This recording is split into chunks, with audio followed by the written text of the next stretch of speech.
मैं हूं अदिति त्यागी और आज ताल ठुक्के की शुरुआत मुनव्वर राणा के एक शेर के साथ। सो जाता है फुटपाथ पर अखबार बिछाकर, मजदूर कभी नींद की गोली नहीं खाता।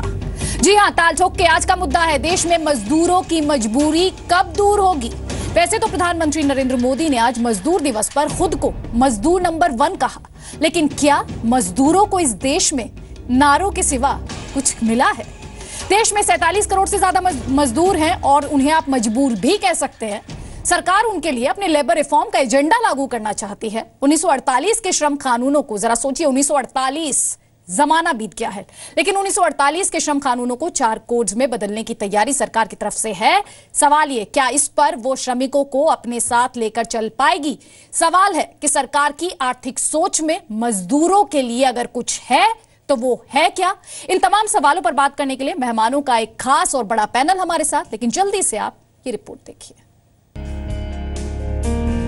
जो पुल बनाएंगे वे अनिवार्यतः पीछे रह जाएंगे। सेनाएं हो जाएंगी पार, मारे जाएंगे रावण, जय होंगे राम। जो निर्माता रहे इतिहास में बंदर कहलाएंगे। हिंदी के कवि अज्ञेय की ये लाइनें क्या मजदूरों पर सटीक नहीं बैठती? क्या मजदूरों को उनका हक मिला है? क्या देश में मजदूरों के हक में कोई बदलाव आया है? खासकर तब जब देश के पीएम नरेंद्र मोदी खुद को मजदूरों के साथ जोड़ते हो। देश का ये मजदूर नंबर 1 देश के सभी श्रमिकों को, उनके पुरुषार्थ को, उनके परिश्रम को, राष्ट्र को आगे बढ़ाने में उनके अविरत योगदान को कोटि कोटि अभिनंदन करता है। प्रधानमंत्री नरेंद्र मोदी का दावा है कि उनकी सरकार आने के बाद श्रमिकों के हितों के लिए कई कदम उठे हैं, जिनमें न्यूनतम पेंशन 1,000 रुपए करना, अब 10,000 की बजाय 21,000 तनख्वाह पाने वाले श्रमिकों को भी बोनस देंगे। इस बोनस की रकम न्यूनतम 3,500 से बढ़ाकर 7,000 करने जैसे कदम शामिल हैं। पीएम का दावा है कि पहले श्रमिकों के पीएफ के 27,000 करोड़ बिना किसी दावेदारी के सरकार के पास पड़े थे, लेकिन अब ऐसी व्यवस्था हुई है कि दूसरी नौकरी बदलने पर एक ही पीएफ अकाउंट बना रहे। लेकिन सवाल है कि क्या मजदूरों के लिए उठाए गए कदम पर्याप्त हैं? सबसे बड़ी बात, लेबर रिफॉर्म का सरकार का एजेंडा क्या सही ट्रैक पर है? सरकार इंडस्ट्रियल कोड बिल लाना चाहती है, जिसमें 300 कर्मचारियों वाले फर्म को बिना सरकार की इजाजत फर्म को बंद करने, नौकरी से हटाने जैसे अधिकार होंगे। सरकार स्मॉल फैक्ट्रीज बिल भी लाना चाहती है, जिसमें 40 से कम कर्मचारियों वाली यूनिट्स को ईपीएफ एक्ट, ईएसआईसी एक्ट जैसे 14 श्रम कानूनों को लागू करने से छूट होगी। सरकार का दावा है कि लेबर रिफॉर्म पर सभी पक्षों से बातचीत जारी है, लेकिन मजदूर संघ सरकार पर एक तरफा कार्रवाई का आरोप लगा रहे हैं। सरकार को हाल ही में बड़े विरोध के बाद ईपीएफ पर टैक्स की घोषणा और ईपीएफ के पैसे निकालने पर कई तरह के प्रतिबंधों को वापस लेना पड़ा है, और इस साल ईपीएफ का रेट भी वापस 8.8% करना पड़ा है। सवाल है कि क्या सरकार अपनी बात मजदूर संघों तक ठीक ढंग से पहुंचा नहीं पा रही, उन्हें आर्थिक सुधारों की अपनी सोच के साथ जोड़ नहीं पा रही, या फिर सरकार को खुद का रास्ता बदलने की जरूरत है? प्रधानमंत्री आज मजदूरों को दुनिया को एक करने की ताकत मान रहे हैं, उनके पसीने को सीमेंटिंग फोर्स मान रहे हैं। वो एक वक्त था, labourers of the world unite.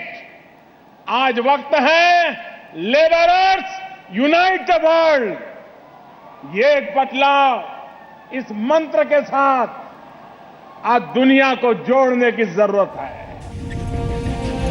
लेकिन सवाल है कि दुनिया को जोड़ने वाला खुद क्यों टूटता है?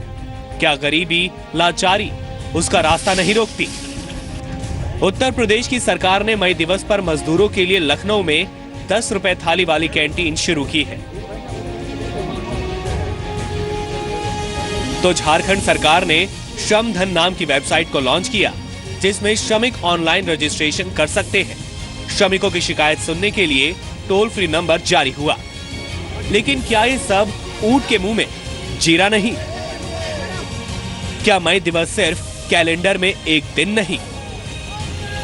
ताल ठोक के आज इसी मुद्दे पर बहस है। तो हमने पॉलिटिकल पार्टीज को नहीं बुलाया क्योंकि बड़ी बात ये उन्होंने किया क्या इन मजदूरों के लिए।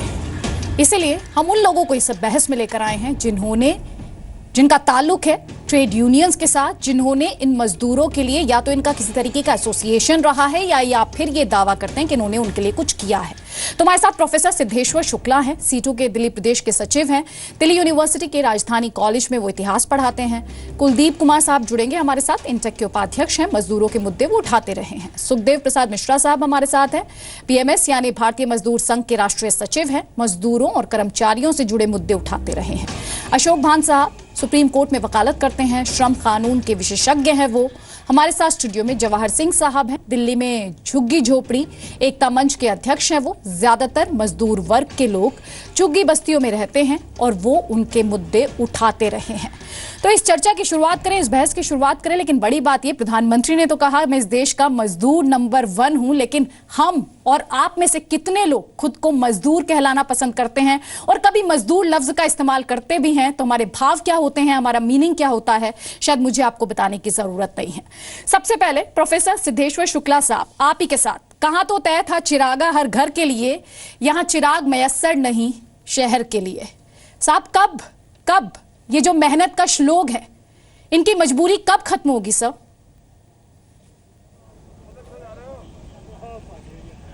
देखिए, इनकी जो मजबूरी है वो खत्म होने की बजाय तो लगातार बढ़ती जा रही है। और आज देश के इतने दिनों की आज़ादी के बाद भी मजदूरों की हालात लगातार बद से बदतर हुई है। जिस श्रम कानून को संशोधित करने की बात मोदी सरकार 1948 के कानून को संशोधित करने की बात कर रही है, दरअसल वो मल्टीनेशनल्स को लूट की खुली छूट देने के लिए है। छोटी जो इकाइयां हैं उनके ऊपर ESI PF के रूल्स लागू नहीं होंगे। ये पूरी तरह से मजदूर विरोधी श्रम कानूनों में बदलाव चाहते हैं और CITU इस तरह के जो मजदूर विरोधी बदलाव हैं उनके खिलाफ है। न्यूनतम वेतनों की जो हालात है दिल्ली शहर में और दिल्ली से बाहर भी, जो सरकारें न्यूनतम वेतन घोषित भी करती हैं, वो सरकारें वो न्यूनतम वेतन लागू करवाने की दिशा में कोई पहल नहीं करती हैं। आज की तारीख में देश के तमाम ट्रेड यूनियन संगठन ये चाहते हैं कि देश के मजदूरों का न्यूनतम वेतन जीने लायक कम से कम हो और 20,000 न्यूनतम वेतन का हम लोग मांग कर रहे हैं। ठेका प्रथा जो मजदूरों के लिए एक अभिशाप है, पूरे देश के अंदर लगातार बढ़ी है। अगर सरकारी सेक्टर में ही हम देखें तो 1,25 लाख सरकारी सेक्टर के कर्मचारियों में करीब 69 लाख लोग ऐसे हैं जो ठेका प्रथा के अंतर्गत काम कर रहे हैं। तो सरकार जो खुद ठेका प्रथा को समाप्त करने के लिए अपने आप को कटिबद्ध मानती थी, दरअसल ठेका प्रथा में को बढ़ाने में सरकार का खुद ही योगदान है। तो मुझे नहीं लगता जो व्यक्ति इस देश का मजदूर नंबर 1 अपने आप को घोषित कर रहा है, वो दरअसल इस देश के मजदूरों के साथ सबसे बड़ा धोखा करने के लिए और दुनिया की बहुराष्ट्रीय कंपनियों को इस देश में लूट की खुली छूट देने के लिए मेक इन इंडिया माध्यम से बुलाने की कोशिश कर रहे हैं। तो इन सवालों को लेकर इस देश की तमाम ट्रेड यूनियंस 2 सितंबर को आने वाले समय में, पहले भी हम लोग हड़ताल कर चुके हैं, 2 सितंबर को आने वाले समय में देशव्यापी हड़ताल करने की योजना बना रहे हैं। उसकी घोषणा हो चुकी है और 2 सितंबर को इस देश का मजदूर हड़ताल पर जाएगा। सुखदेव प्रसाद मिश्रा जी। देखिए, निश्चित रूप से लेबर रिफॉर्म मजदूरों के मूलभूत अधिकारों पर कुठाराघात है।